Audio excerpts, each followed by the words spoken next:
नमस्कार दोस्तों।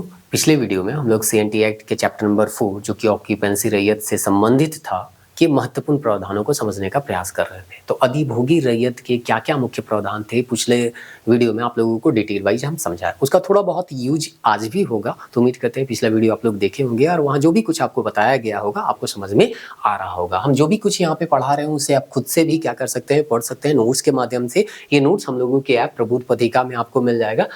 लिंक जो है आपको डिस्क्रिप्शन में दिया गया है या डायरेक्टली आप प्रबुद्ध पत्रिका सर्च कीजिएगा प्ले स्टोर में तो वहाँ पे भी मिल जाएगा।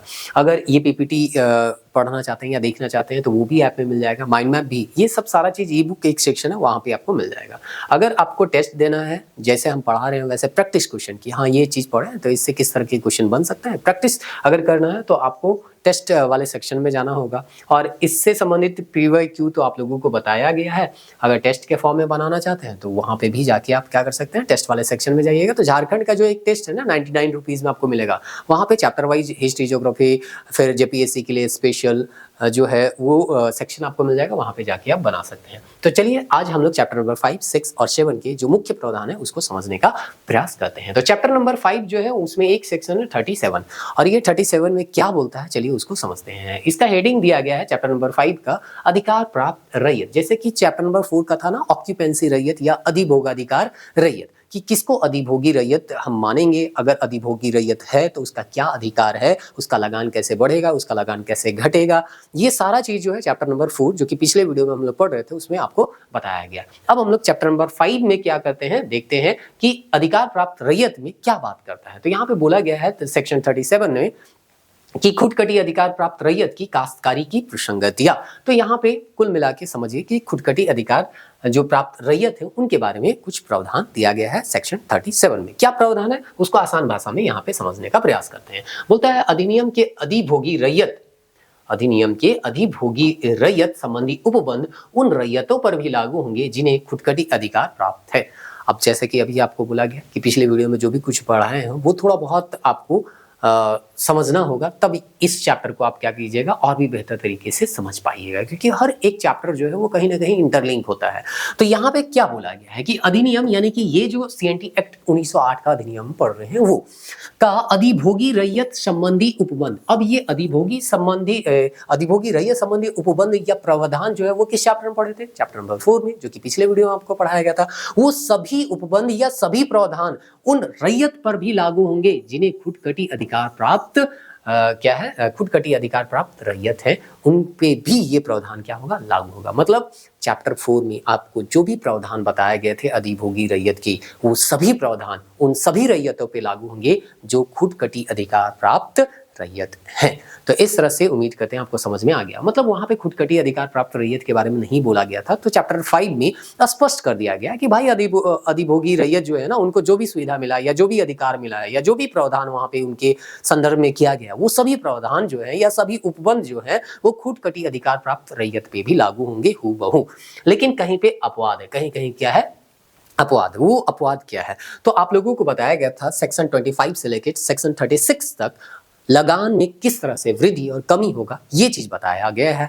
तो यहाँ पे लगान से संबंधित कुछ प्रावधान है जो कि हम कह सकते हैं अपवाद स्वरूप है, यानी वहां जिस तरह से वृद्धि होता था यहाँ इस तरह से वृद्धि नहीं होगा। यहाँ पे बोला गया है कि हम लोग जो है लगान में वृद्धि नहीं करेंगे यदि काश्तकारी इस अधिनियम के प्रारंभ से 20 वर्ष से भी अधिक पूर्व सृजित की गई हो। काश्तकारी मतलब फिर से हम आपको बता रहे हैं कि काश्तकार मतलब होता है टीनेन, यानी कि आप जो है क्या किए हैं, किसी से जमीन उधारी में लिए हैं और आप रेंट में उस जमीन को रखे हुए हैं, काम वहां पे कर रहे हैं। तो अगर काश्तकारी कोई जमीन को आप रेंट में लिए हैं, कब, अधिनियम के प्रारंभ से 20 वर्ष पूर्व। तो ये अधिनियम कब का है, 1908 का। तो अगर हम 20 साल पहले जाएं तो मोटा मोटी हम मान के चलते हैं 1988 का समय होगा। तो 1988 से भी पहले मान के चलिए 1987 या 86 में आप किसी जमीन को रेंट में लिए थे, काश्तकारी के रूप में उस जमीन में आप काम कर रहे हैं, तो आपका रेंट जो है वो नहीं बढ़ाया जाएगा, आपका लगान वृद्धि नहीं होगा। 20 वर्षों से भी अधिक समय पूर्व अगर सृजित की गई हो ये काश्तकारी तो हम उसमें रेंट नहीं बढ़ा सकते। मतलब एक तरह से कहा जा सकता है कि वो भूमि खुदकटीदार प्राप्त अधिकार प्राप्त रैयत है तो उसका जमीन में हम नहीं करें, मालिकाना हक जैसा थोड़ा बहुत उसको क्या कर देते हैं, फायदा दे देते हैं बस, है ना। पूरा मालिक वो नहीं है, काश्तकार है तो मालिक तो होगा नहीं, लेकिन हाँ बहुत दिनों से कर रहा है तो उसको थोड़ा बहुत क्या कर दिए, टैक्स के मार्फत में या टैक्स के संदर्भ में थोड़ा सा उसको छूट दे देते हैं। अन्य दशा में लगान वृद्धि अधिभोगी रैयत के लगान से आधे से अधिक नहीं होगा। अगर दूसरा कोई कंडीशन है, जैसे 20 वर्ष वाला कंडीशन फुलफिल हो रहा है, तब तो ठीक है भाई, उसका लगान में वृद्धि नहीं करेंगे। लेकिन 20 वर्ष नहीं हुआ है, 10 वर्ष हुआ है, 5 वर्ष ही हुआ है, तब हम क्या करेंगे, लगान में क्या वैसे ही वृद्धि करेंगे जैसे अधिभोगी रैयत का करते हैं? तो बिल्कुल नहीं। अगर अधिभोगी रैयत का अगर लगान में हम वृद्धि जो है वो 100 रुपया कर रहे हैं, अगर यहाँ पे क्या कर रहे हैं, 100 रुपया कर रहे हैं लगान में वृद्धि अधिभोगी रैयत, जो कि पिछले चैप्टर हम बार बार करें, पिछले चैप्टर में अधिभोगी रैयत, ऑक्यूपेंसी रैयत के बारे में आपको पढ़ाया गया था। तो अगर उनका हम 100 रुपया लगान में वृद्धि कर रहे हैं तो इसका मैक्सिमम जो है 50 रुपीज ही कर सकते हैं, जो भी खुद कटी अधिकार प्राप्त रैयत है उनके बारे में। तो यहाँ पे लगान वृद्धि आधे से अधिक नहीं हो सकता, यानी 50% से ज्यादा, यानी 50, अगर 100 रुपया है तो 50 से ज्यादा नहीं हो सकता। यहाँ हम 40 रख सकते हैं, 30 रख सकते हैं, 20 रख सकते हैं, 45 रख सकते हैं, लेकिन 51 नहीं रख सकते हैं। क्यों? क्योंकि ये जो है 50% से क्या हो गया, ज्यादा हो गया। तो उम्मीद करते हैं चैप्टर नंबर 5 का सेक्शन 37 जो है आपको समझ में आ गया होगा। यहाँ खुद कटी अधिकार प्राप्त रैयत के बारे में बात किया गया है कि भाई खुद कटी अधिकार प्राप्त अगर रैयत है तो ऑक्यूपेंसी रैयत के जैसा ही आपको क्या किया जाएगा, ट्रीट किया जाएगा। ऑक्यूपेंसी रैयत के जितने भी उपबंध है आप पे लागू होंगे, लेकिन उनका जैसे लगान वृद्धि होता है वैसा आपका लगान वृद्धि नहीं होगा। यदि आप 20 साल पहले से किसी जमीन को काश्तकार के रूप में काम कर रहे हैं, यूज कर रहे हैं, तो आपका लगान तो हम बढ़ाएंगे नहीं। अगर 20 साल से नहीं कर रहे हैं, 10-5 साल से कर रहे हैं या 8-10 साल से कर रहे हैं, तो आपका लगान में वृद्धि होगा, लेकिन उतना नहीं होगा जितना ऑक्यूपेंसी रैयत, जो कि चैप्टर 4 में हम लोग पढ़े थे, उतना होगा। यहाँ पे अगर ऑक्यूपेंसी रैयत का हम 100 रुपया करेंगे तो आपका 50% से ज्यादा, यानी 50 रुपया से ज्यादा नहीं आपका लगान को बढ़ाएंगे। उम्मीद करते हैं चैप्टर नंबर 5 का सेक्शन 37 आपको समझ में आ गया होगा। एक चैप्टर है और एक ही सेक्शन है, तो इस तरह से यहाँ पे हम लोग चैप्टर नंबर 5 देख लिए। तो सिंगल सा यहाँ पे एक चैप्टर बनाया गया और उसका सिंगल सा एक सेक्शन है, और केवल यहाँ खूट कटी अधिकार प्राप्त रैयत के बारे में बात किया गया था। चलिए अब हम लोग चलते हैं चैप्टर 6 की ओर और देखते हैं यहाँ पे क्या हुआ। तो चैप्टर 4 आपको बताया गया था किससे संबंधित है, ऑक्यूपेंसी रैयत, अधिभोगाधिकार रैयत के बारे में था। 5वां में थोड़ा अपवाद वाला था, खुद कटी अधिकार प्राप्त वाला, तो 5वां वाला चलिए वहां पे हम लोग पढ़ लिए। अब छठा जो है, जब ऑक्यूपेंसी हम लोग पढ़ लिए हैं तो 5 तो 3 का अपवाद खुद कटी वाला था वो डाल दिया। अब छठा में आ गया नन ऑक्यूपेंसी यानी अनअधिभोगी रैयत के बारे में पढ़ेंगे। तो इस तरह से चैप्टर वाइज जो है आपको याद करते चलना है। तो यहाँ चैप्टर 6 बोलता है अनअधिभोगी रैयत के बारे में, यहाँ पे प्रावधान है, और ये जो है 38 से लेके 42 तक है। तो अभी जो 38 सेक्शन नंबर 38 से लेके सेक्शन नंबर 42 तक जो भी कुछ हम लोग पढ़ेंगे वो नन ऑक्यूपेंसी रैयत को ध्यान में रख के आपको चलना है, उसी से संबंधित यहाँ प्रावधान देखने को मिलेगा। तो ऑक्यूपेंसी रैयत में जो अधिकार आपको बताए गए थे वो सब अधिकार आपको अगर यहाँ पे नहीं मिल रहे हैं, नन ऑक्यूपेंसी रैयत की तरह है, तो आपका नन ऑक्यूपेंसी भी रहिएगा तब तो भी कुछ ना कुछ तो अधिकार है ना। एक था ऑक्यूपेंसी रैयत, उसमें तो आपको बताया गया था ना, यहाँ तालाब बना सकते हैं, मिट्टी यूज कर सकते हैं, निजी काम करने के लिए ये सब आप यूज कर सकते हैं। तो नन ऑक्यूपेंसी रहिएगा तो ये सब भी यूज करने के लिए आपको नहीं मिलेगा, लेकिन कुछ तो आपको अधिकार होगा। तो वो क्या अधिकार है, नन ऑक्यूपेंसी रैयत से संबंधित क्या क्या मुख्य प्रावधान है, वो चलिए एक एक करके यहाँ पे हम लोग देखते हैं। यदि आप अनअधिभोगी रैयत हैं तो लगान यानी कि जो टैक्स होगा उसके और उसके भूस्वामी के बीच जो एग्रीमेंट होगा यानी करार होगा उसके अनुसार तय होगा। तो माने चलिए भूस्वामी है और ये जो है वो क्या है, काश्तकार है। ये जो है क्या है, काश्तकार है, जो कि अनअधिभोगी रैयत है, नन ऑक्यूपेंसी रैयत है। तो ऑक्यूपेंसी रैयत रहता तो चैप्टर 4 के अनुसार लगान लगता, लेकिन यहाँ पे क्या बोल रहा है कि आप नन ऑक्यूपेंसी रैयत है तो यहाँ एग्रीमेंट होगा इन दोनों के बीच, है ना। इन दोनों के बीच क्या होगा, एग्रीमेंट होगा कि तुमको 10 देना है, 20 देना है, 50 देना है। तो जिस तरह का एग्रीमेंट होगा उसी तरह से ये क्या करेगा, लगान का भुगतान करेगा। अगर 10 रुपया देने का एग्रीमेंट हुआ होगा तो 10 रुपया देगा, 20 रुपया देने का होगा तो 20 रुपया देगा। तो कुल मिला के नन ऑक्यूपेंसी रैयत के बारे में बोला गया है कि एग्रीमेंट जिस तरह से होगा उसी तरह से वो लगान का भुगतान करेगा। अगर लगान जो है वो जो है वस्तु के रूप में देने के लिए अगर एग्रीमेंट हुआ होगा तो वस्तु के रूप में भी आप दे सकते हैं, ठीक ना, या कैश के रूप में देना होगा तो कैश के रूप में ही देना होगा। मतलब एग्रीमेंट जिस तरह से होगा वैसे ही नन ऑक्यूपेंसी उसको लगान देगा अपने भूस्वामी को। ये था आपका प्रावधान। उसके बाद 40 क्या बोलता है, अनअधिभोगी रैयत के लगान में वृद्धि की शर्तें, कि ऑक्यूपेंसी रैयत का लगान का वृद्धि कैसे होगा, कमी कैसे होगा, वो तो सेक्शन 25 से लेकर 36 तक आपको बताया गया। अब यहाँ पे 40 में क्या बताया जा रहा है कि अगर आप नॉन ऑक्यूपेंसी रैयत है तो आपको आपका जो रेंट है वो किस आधार पे बढ़ाया जाएगा, उसके लिए क्या शर्त है, क्या कंडीशन है। तो अधिभोगी रैयत का लगान रजिस्ट्रीकृत करार या धारा 42 के अधीन करार के सिवाय बढ़ाया नहीं जाएगा।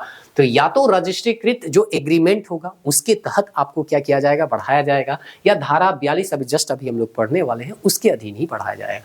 मतलब दो ही कंडीशन में नॉन ऑक्यूपेंसी रैयत का लगान में हम वृद्धि कर सकते हैं। पहला, रजिस्ट्रीकृत जो एग्रीमेंट होगा उसके तहत, मतलब एग्रीमेंट हम लोग कर लेंगे, जो भी रजिस्टर्ड एग्रीमेंट है उसके तहत आपका हम लगान बढ़ा सकते हैं नॉन ऑक्यूपेंसी रैयत यदि आप है तो। और दूसरा एक कंडीशन है सेक्शन 42 के आधार पे आपका लगान जो है वो बढ़ाया जा सकता है। अभी 42 क्या है वो अभी हम आपको बताने वाले हैं। चलिए, तो यहाँ पे 40 के बाद हम लोग आते हैं 41, उसके बाद 42 आपको बताएंगे। 41 बोलता है वे आधार जिन पर अनधिभोगी रैयत को बेदखल किया जा सकता है, कि अगर हम किसी नॉन ऑक्यूपेंसी रैयत को बेदखल करना है। देखिए, ऑक्यूपेंसी रैयत को बेदखल कब कर सकते हैं, नहीं कर सकते हैं, वो तो आपको चैप्टर नंबर 4 में बताया गया। अब यहाँ पे बताया जा रहा है चैप्टर नंबर 6 में कि नॉन ऑक्यूपेंसी रैयत यदि आप हैं तो आपको कैसे बेदखल किया जाएगा, यानी आपको उस जमीन से कैसे भूस्वामी निकाल सकता है। फिर से हम बात आ रहे हैं कि यहाँ पे ज्यादातर प्रावधान काश्तकारियों के बारे में, यानी कि एक ऐसा जमीन जिसे आप रेंट में लिए हैं।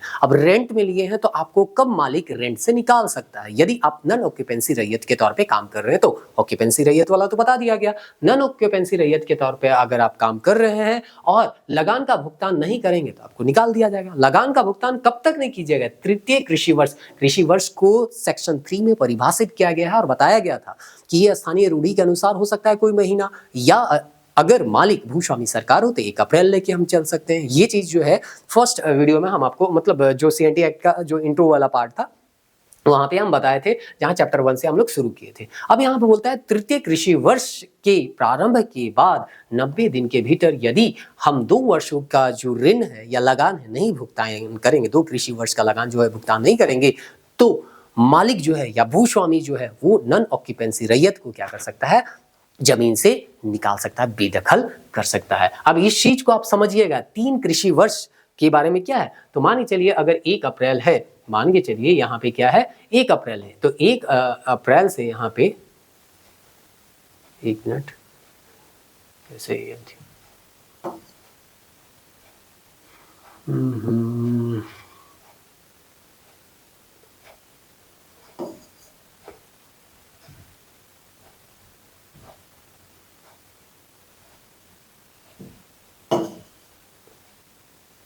पतला क्या है लिख रहा है भाई।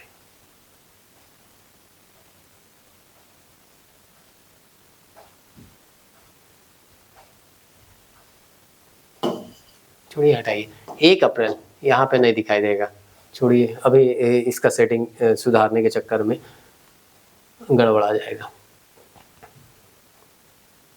1 अप्रैल 1 अप्रैल 1 अप्रैल 1 अप्रैल से 31 मार्च, ये अगर हम लोग मान लिए भूस्वामी अगर कौन है, सरकार है तो।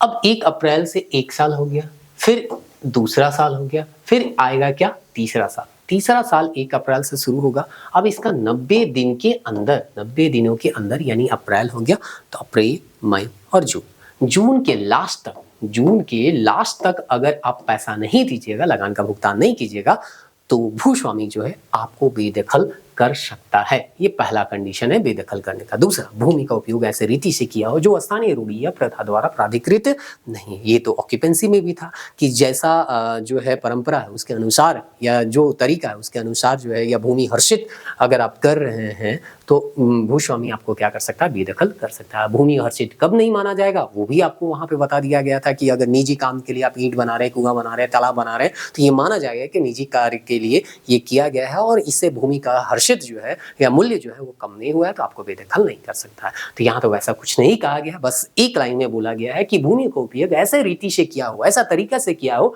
जो स्थानीय रूढ़ी या प्रथा द्वारा प्राधिकृत नहीं है। मतलब स्थानीय लोकल रूप में माने आता जो काम नहीं मिला है उस काम को आप करिएगा उस जमीन में, तो आपको बेदखल कर सकता है भूस्वामी। अगला पॉइंट दिया है, अपने और अपने भूस्वामी के बीच संविदा या कॉन्ट्रैक्ट को भंग किया हुआ। आप भूस्वामी से कुछ कॉन्ट्रैक्ट किए हुए हैं और उस कॉन्ट्रैक्ट को आप क्या कीजिएगा, फॉलो नहीं कीजिएगा तो आपको तो ज़मीन से हटाएगा। रजिस्टर्ड लीज के एक्सपायर्ड होने पर, अगर आप ज़मीन लिए हैं यानी रेंट में ज़मीन लिए हैं, रेंट में ज़मीन लिए हैं और वो लीज जो है वो एक्सपायर हो गया तो आपको हटा देगा, बात खत्म हो गया, ठीक है ना। तो इस तरह से भी बेदखल किया जा सकता है नॉन ऑक्यूपेंसी रैयत। अब यहाँ पे अनुच्छेद 42 सेक्शन 32 दिया गया है, जिसके आधार पे नॉन ऑक्यूपेंसी रैयत का लगान को बढ़ाया जा सकता है। कैसे बढ़ाया जा सकता है अभी आपको बताया गया था। तो अभी बोले थे ना कि 42 हम लोग क्या करने वाले हैं, पढ़ने वाले हैं। यहाँ पे बोला गया था ना कि 42 के अधीन ही आप क्या कर सकते हैं, नॉन ऑक्यूपेंसी रैयत का जो लगान है उसको बढ़ा सकते हैं, या रजिस्ट्रीकृत जो एग्रीमेंट होगा, करार होगा, उसके तहत। तो 42 क्या कहता है, चलिए उसको हम लोग यहाँ पे समझने का प्रयास करते हैं। 42 कहता है कि उचित और सामयिक लगान के भुगतान की सहमति देने से इनकार करने पर बेदखली की शर्तें। अगर आप समय पे भुगतान नहीं कीजिएगा तो भी बेदखल किया जा सकता है। रैयत यदि लगान देने से इनकार करता है तो भूस्वामी रैयत को बेदखल करने का आवेदन डीसी को देगा। बेदखल का निर्णय जो है वो कौन क्या करेगा, तो डीसी के द्वारा किया जाएगा। तो इस तरह से अगर आपको लगान देना है, लगान टाइम से नहीं दीजिएगा तो भी सेक्शन 42 बोलता है कि आपको बेदखल किया जाएगा, लेकिन इसमें डीसी का क्या हो जाता है, एंट्री हो जाता है। तो ये था चैप्टर नंबर 6 का सेक्शन 42। अब चैप्टर नंबर 7 देख लेते हैं, जो कि चैप्टर 4 और 6 से अभी छठा हम लोग पढ़ रहे थे ना वो, और पिछले वीडियो में चैप्टर 4 जो पढ़े थे वो, उससे छूट प्राप्त जो भूमि है उसके बारे में दिया गया है। 43 यहाँ पे सेक्शन क्या बोलता है, भूस्वामी के विशेषाधिकार युक्त भूमियों तथा कतिपय अन्य भूमि में अधिभोगाधिकार के अर्जन का तथा उन पर अध्याय 6 के लागू होने का वर्जन। तो कुल मिला के आप एकदम आसान भाषा में समझिए, भूस्वामी यानी कि लैंडलॉर्ड हो गया, यानी जमीन का जो मालिक होता है वो। विशेषाधिकार युक्त मतलब कुछ ऐसी जमीन होते हैं जिसमें भूस्वामियों का विशेषाधिकार होता है। यहाँ उस जमीन पे विशेष अधिकार होता है, अपना उसमें बंदोबस्त किसी को रैयत को बंदोबस्त कर सकते हैं। मतलब कुल मिला के वो जमीन जो है जमींदार का है भाई, वो किसी और को नहीं दे सकता है। तो कुछ ऐसे जमीन होते हैं जिसपे भूस्वामी का विशेष अधिकार होता है। तो उस तरह के भूमियों का और कुछ सर्टेन कतिपय मतलब होता है सर्टेन अन्य भूमियों में अधिभोगाधिकार के अर्जन का तथा उन पर अध्याय 6 के लागू होने का वर्जन, यानी अधिभोगाधिकार किससे संबंधित है, ऑक्यूपेंसी वाला बात किससे संबंधित, चैप्टर 4, तो उससे संबंधित। और अभी जो चैप्टर 6 हम लोग पढ़ रहे थे ना, नॉन ऑक्यूपेंसी रैयत, उससे संबंधित वर्जन, यानी कि ये चीज जो है यहाँ पे क्या होगा, लागू नहीं होगा, वो चीज यहाँ पे बताया गया। कुल मिला के बस इतना समझिए कि जमींदार का कुछ क्या होता है, विशेषाधिकार भूमि है। तो आप अगर ऑक्यूपेंसी रैयत वाला बात लागू कर दीजिएगा, नॉन ऑक्यूपेंसी रैयत वाला बात कर लीजिएगा, तो उसका विशेषाधिकार वाला भूमि उसे छीन सकता है ना। तो वहां पे विशेषाधिकार उसको मिला कहाँ, तो उस चीज का यहाँ पे या जो भी वो प्रावधान था वो जो है यहाँ पे लागू नहीं होगा। वो कहाँ कहाँ लागू नहीं होगा वो अभी आपको बताया भी जाएगा। अध्याय 4 में अंतर्विष्ट किसी बात के होते हुए भी निम्नलिखित में अधिभोगाधिकार अर्जित नहीं किया जाएगा। मतलब अध्याय 4 में बहुत सारा कुछ आपको बोला गया कि अगर लगातार आप 12 साल कहीं पे खेती कर रहे हैं तो आपको वहां पे सेटल्ड किया जाएगा, और सेटल्ड करने के बाद आपको अधिभोगी रैयत का दर्जा भी दिया जाएगा। तो ये एक प्रावधान है। लेकिन अगर कोई ऐसा जमीन है जो भूस्वामी के विशेषाधिकार युक्त जमीन है और वहां पे आप 12 साल से रह रहे हैं, तो आपको वहां सेटल्ड नहीं किया जाएगा, ये अपवाद है। या अगर कोई रेलवे का जमीन है, वहां आप लगातार 12 साल तक खेती कर रहे हैं, तो ऐसा नहीं कहा जाएगा कि आपको वहां सेटल्ड किया जा रहा है और आपको वहां पे अधिभोगाधिकार रैयत का अधिकार दिया जाएगा। तो ये सबको आपको समझना है। तो जब वह टेनेंट द्वारा 1 वर्ष से अधिक अवधि के लिए रजिस्ट्रीकृत पट्टे अथवा 1 वर्ष या उससे कम अवधि के लिए लिखित या मौखिक पट्टे पर धारित हो, तो अगर कोई जमींदार का जमीन को आप 1 साल से अधिक के लिए कोई पट्टा पे लिए हैं, तो वहां पे वो जमींदार का विशेषाधिकार युक्त जमीन हो जाता है। वहां पे अधिभोगी रैयत और नॉन ऑक्यूपेंसी रैयत यानी चैप्टर 4 और चैप्टर 6 के प्रावधान जो है वो लागू नहीं होंगे। दूसरा एक कंडीशन ये भी दिया गया, अगर 1 वर्ष से कम में आप लिखित या मौखिक पट्टे पर लेते हैं तो भी वो नहीं होगा। कहने का मतलब एग्रीमेंट के तहत दिया गया है तो आपको ऑक्यूपेंसी या नॉन ऑक्यूपेंसी का जो अधिकार है वो नहीं दिया जाएगा। अब ख में क्या बोलता है, धारा 118 आगे हम लोग अभी पढ़ेंगे भी, खंड ख में वे निर्दिष्ट भूस्वामी के विशेषाधिकार युक्त भूमि। तो धारा 118 में बताया गया है कि कौन कौन से ऐसे जमीन है जो केवल भूस्वामियों के लिए होते हैं, यानी वो जमीन पे विशेषाधिकार किसका होगा, भूस्वामी पे होगा। तो इस तरह का अगर कोई भी जमीन का उल्लेख है तो वहां पे चैप्टर 4 और चैप्टर 6 जो है वो उनके प्रावधान लागू नहीं होंगे, यानी कि ऑक्यूपेंसी रैयत और नॉन ऑक्यूपेंसी रैयत का प्रावधान लागू नहीं होने वाला है। देखिए यहाँ पे अब मान के चलिए ये बंगला है किसका, जमींदार का। अब इसमें कोई आसपास में रह रहा है, मान के चलिए अभी बंगला बना हुआ है, जमींदार का कुछ ऐसा जमीन होगा जिसमें बंगला नहीं होगा। अब मान के चलिए वहां पे कोई आ गया, 12 साल तक खेती किया, अगर उसमें सेटल्ड कर दीजिएगा तो जमींदार का जमीन छीन जाएगा। तो कुछ ऐसे जमीन होते हैं जिसपे वो प्रावधान लागू नहीं होते हैं जो कि चैप्टर 4 और चैप्टर 6 में बताए गए हैं। क्यों? क्योंकि ये जो है वो जमींदार के विशेषाधिकार युक्त जमीन होते हैं। ये तो बोला गया। अब आगे और भी बोला गया, भूमि अर्जन अधिनियम 1894 के अधीन किसी सरकार, अगर वो जमीन कोई सरकार का हो गया, देखिए अगर ये जमीन है ये खाली अगर दिख रहा है, लेकिन अगर कोई यहाँ पे आ जाता है और बोलता है कि हम यहाँ पे बस गए, 12 साल तक हम खेती कर रहे हैं, तो तुम हमको बंदोबस्त करो, सेटल्ड कर दो, और सेटल्ड हो गया तो फिर अधिभोगी रैयत मिल जाएगा, अधिभोगी रैयत होने का उसको अधिकार मिल जाएगा। तो ऐसा नहीं हो सकता है। क्यों? क्योंकि ये जमीन जो है वो किसी सरकार या कोई लोकल अथॉरिटी, स्थानीय प्राधिकार या कोई रेलवे कंपनी या छावनी के भीतर सरकार के द्वारा ये धारित भूमि है। तो ठीक है, सरकार इस जमीन को, ये रेलवे का जमीन है या कोई छावनी बोर्ड है उसका जमीन है या कोई भी लोकल अथॉरिटी है उसका ये जमीन है, और अभी फिलहाल यहाँ पे कोई काम धाम चल नहीं रहा है, खाली जमीन था। खाली जमीन देख के कोई वहां पे क्या हो जाता है, बस जाता है।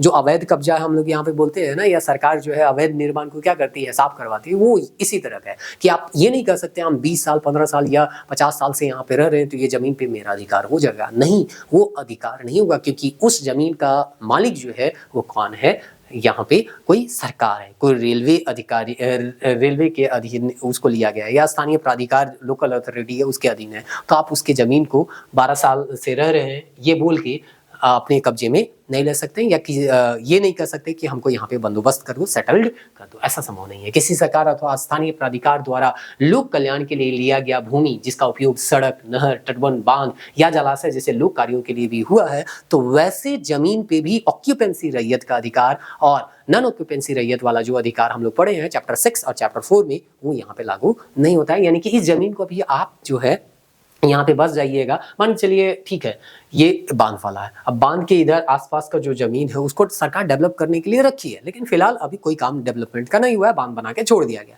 अब यहाँ पे एक घर बना लीजिएगा, बोलिएगा हम 15 साल से रह रहे हैं, 12 साल से रह रहे हैं। तो चैप्टर 4 में आपको बताया गया था ना कि अगर लगातार किसी भूमि आप 12 साल रहते हैं तो वहां पे सरकार आपको क्या कर सकती है, सेटल्ड कर सकती है। जिसको भी सेटल्ड करेगी उसको अधिभोगी रैयत का दर्जा तो मिल ही जाता है। तो इस तरह से आप ये नहीं कह सकते हैं कि हम 12 साल से 15 साल से इस जमीन में रह रहे हैं तो हमारा घर है, रहने दो भाई, ये जमीन में हमको सेटल्ड कर दो। ऐसा आप नहीं कर सकते। क्यों? क्योंकि ये जमीन जो है वो लोक कल्याण के लिए सरकार द्वारा अधिगृहित किया गया था। तो इस तरह के कुछ ऐसे जमीन होते हैं जिस पे ऑक्यूपेंसी रैयत वाला जो चैप्टर 4 है उसके प्रावधान भी लागू नहीं होते हैं, और चैप्टर 6 जो नॉन ऑक्यूपेंसी रैयत से संबंधित प्रावधान है वो भी लागू नहीं होते हैं। तो उम्मीद करते हैं ये बात जो है आपको समझ में आ गया होगा। चलिए अब यहाँ पे हम लोग जो देख लेते हैं माइंड मैप, थोड़ा सा माइंड मैप देख लेते हैं, क्योंकि अभी जो भी कुछ आपको बताया गया उसको बहुत क्विकली आप रिवाइज कर सकते हैं इसके माध्यम से, माइंड मैप के माध्यम से। आप खुद से भी इसको क्या कर सकते हैं, पढ़ सकते हैं। ऐप में जाइएगा और माइंड मैप एक झारखंड का होगा, वहां पे आप इसको परचेज कर सकते हैं। मात्र 21 रुपया उम्मीद करते हैं ये होगा। तो 21 रुपया में आप जो है पूरा हिस्ट्री, ज्योग्राफी, कल्चर और ओनली जेपीएससी का जो टॉपिक है, जो केवल जेपीएससी में पूछे जाते हैं, वो सारे टॉपिक से रिलेटेड आपको माइंड मैप यहाँ पे मिल जाएगा। तो आपको यहाँ पे बताया गया था चैप्टर 4 के बारे में। चैप्टर 4 यहाँ पे देखिए, आपको यहाँ पे शुरू किए थे अधिभोगी रैयत के बारे में। सामान्य विद्यमान अधिभोगाधिकार का बना रहना, यानी कि कब अधिभोगाधिकार बना रहता है। तो रैयत यदि अधिनियम के पूर्व से अधिभोगाधिकार है, यानी ऑक्यूपेंसी राइट 1908 से पहले अगर ऑक्यूपेंसी राइट उसको मिला हुआ है तो वो वहाँ पे अधिभोगी का अधिकार रखेगा। या अगर 12 साल तक अगर क्या करता हो, लगातार यहाँ पे धारित करता है तो भी मिल जाएगा। ठीक ना। तो इस तरह से यहाँ पे दिया गया। यहाँ पे लिखा हुआ है कि अगर आप उससे पहले रखे हैं, 12 साल नहीं भी है, 1908 से पहले आप ऑक्यूपेंसी राइट वहाँ पे रखते हैं और 12 साल नहीं भी हुआ तो भी आपको ऑक्यूपेंसी राइट मिलेगा। तो भाई ये कानून बनने से पहले था। अब कानून बनने के बाद बोला गया कि 12 साल तक आप किसी जमीन में रहिएगा तभी आपको बंदोबस्त किया जाएगा। बंदोबस्त करने के बाद ऑक्यूपेंसी राइट जो है आपको वहाँ पे मिलने वाला है। बंदोबस्त की परिभाषा यहाँ पे बताया जाता है कि 12 वर्ष की कालावधि के धारित किया हो तभी आप वहाँ पे क्या रहिएगा, बंदोबस्त रहिएगा। किसी गाँव में है और गाँव से आप बाहर निकल गए तो 3 साल तक आप उस गाँव के बंदोबस्त रैयत के तौर पर जाने जाइएगा। तो इस तरह से ये चीज दिया गया। धारा 21 में भूमि के उपयोग संबंधी अधिभोगी रैयत के क्या क्या अधिकार वो बताया गया कि आप भूमि को कैसे यूज कर सकते हैं। घरेलू या कृषि प्रयोजन के लिए ईंट और कपड़े का निर्माण कर सकते हैं, तालाब, कुएं, बांध, आहार ये सब बना सकते हैं, व्यापार, कुटीर उद्योग के लिए भवन का निर्माण कर सकते हैं। तो ये सब अधिकार है। तो ये सब अधिकार जो है आप यहाँ पे क्या कर सकते हैं, लागू नहीं कर सकते हैं। क्यों? क्योंकि ये जो जमीन है, यहाँ पे आपको बताया गया ना कि ये जो जमीन है वो अधिग्रहण किया गया है, वो अधिग्रहण किया गया, माफ कीजिएगा, ये जो जमीन है वो सरकार अपने पास रखी है। क्यों? लोक कल्याण के लिए। इसलिए यहाँ पे आप नहीं कर सकते हैं कि यहाँ पे हम 12 साल तक काम किए तो हमको यहाँ पे सेटल्ड कर दो। उसी तरह से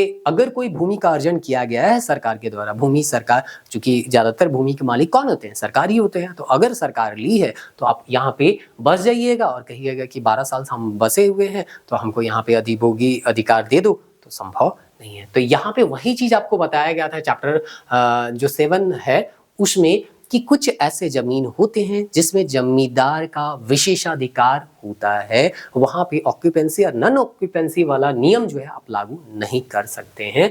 और वो कहाँ कहाँ लागू नहीं कर सकते हैं वो चीज बताया गया था।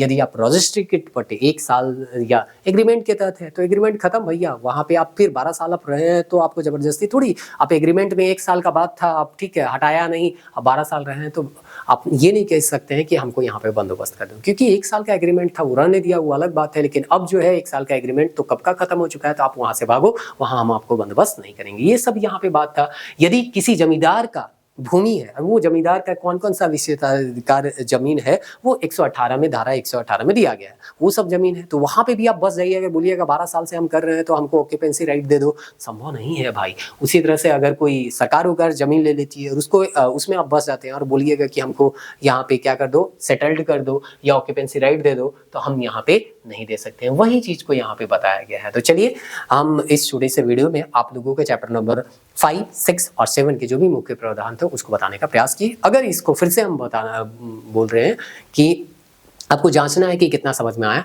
नहीं आया, तो आप इसको टेस्ट के फॉर्म में हमारे ऐप में बना सकते हैं। आपको पता चल जाएगा कि जो भी कुछ हम आपको बताएं उनमें से कितना चीज आपको समझ में आया, कितना चीज समझ में नहीं आया। और रिविजन के लिए ये तो माइंड मैप है, 4-5 पेज में आपका पूरा CNT SPD क्या हो गया है, समाप्त हो गया है। इसको आप बहुत कम टाइम में रिवाइज कर सकते हैं और इसके जो भी महत्वपूर्ण प्रावधान है उसको लंबे समय तक याद रख सकते हैं। मिलते हैं नेक्स्ट वीडियो में, तब तक लीजिए।